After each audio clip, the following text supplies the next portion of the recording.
शुरुआत होती है फ्यूचरिस्टिक कनाडा में, जहां आबादी बढ़ने की वजह से सरकार ने एक से ज्यादा बच्चे पैदा करने पर बैन लगा दिया था। किसी को भी दूसरा बच्चा पैदा करने की इजाजत नहीं है, फिर चाहे उनका पहला बच्चा मर ही क्यों ना जाए। इस कानून को जो भी तोड़ता उसे देश की सबसे खतरनाक जेल में भेज दिया जाता। कनाडा और यूएस के बॉर्डर पर बहुत टाइट सिक्योरिटी थी, जहां से पूरी तलाशी लेकर ही लोगों को आगे जाने दिया जाता था। वहीं एक कार में जॉन ब्रेनिक, जो कि एक फौजी हुआ करता था, अपनी पत्नी कैरन के साथ था। कैरन ने अपने कोट के नीचे एक मैग्नेटिक वेस्ट पहनी हुई थी। असल में वो प्रेग्नेंट है और यहाँ से दूर जाकर अपने दूसरे बच्चे को जन्म देना चाहती है। इस वेस्ट की मदद से चेकिंग के दौरान उसकी असलियत बाहर नहीं आएगी। जब फौजी उनके सामान की तलाशी ले रहे थे तो एक लड़की को प्रेग्नेंट होने की वजह से अरेस्ट कर लिया गया, जिससे कैरन और भी डर गई, लेकिन उसकी पहनी हुई मैग्नेटिक वेस्ट ने उसे बचा लिया। उनके बाहर आने के बाद एक फौजी की नजर मैग्नेटिक वेस्ट पर पड़ गई और कई सिपाही उन्हें पकड़ने के लिए उनके पीछे भागने लगे। जॉन ने अपने बच्चे और पत्नी को बचाने के लिए कैरन को वहां से भाग जाने को कहा, जबकि वो वहीं रुककर सैनिकों को रोके रखेगा।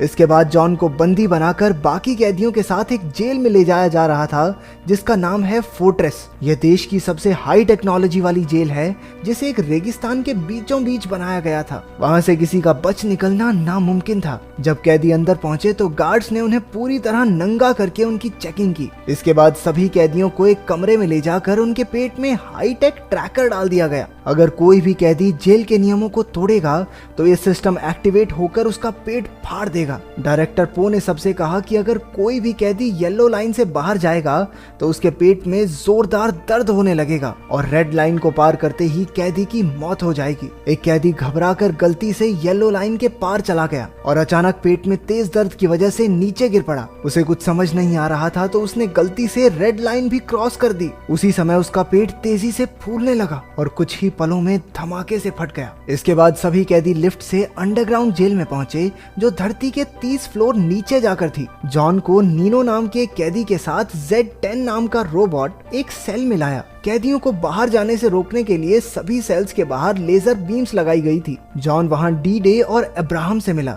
रात को सोने से पहले अब्राहम ने जॉन को चेतावनी दी कि गलती से भी कोई सपना ना देखे। सबके सोने के बाद जेड वहां चेकिंग पर आया। वो जॉन का दिमाग स्कैन करके उसके सपने तक पहुंच गया। जॉन सपने में अपनी पत्नी कैरन को देख रहा था। अपने मॉनिटरिंग रूम से पो ने भी जॉन का सपना देखा और उसकी नजर कैरन पर टिक गई। क्योंकि वहां किसी को सपना देखने तक की इजाजत नहीं थी, इसलिए पो ने जॉन का सिक्योरिटी डिवाइस एक्टिवेट कर दिया और पेट में जोरदार दर्द की वजह से वो नींद से उठ खड़ा हुआ। अगले दिन मजदूरी करते वक्त मैडॉक्स नाम के आदमी हूँ आदमी से प्यार करता हूँ टाइप के कैदी ने नीनो का गलत फायदा उठाना चाहा। जॉन तुरंत उसे बचाने पहुंचा, लेकिन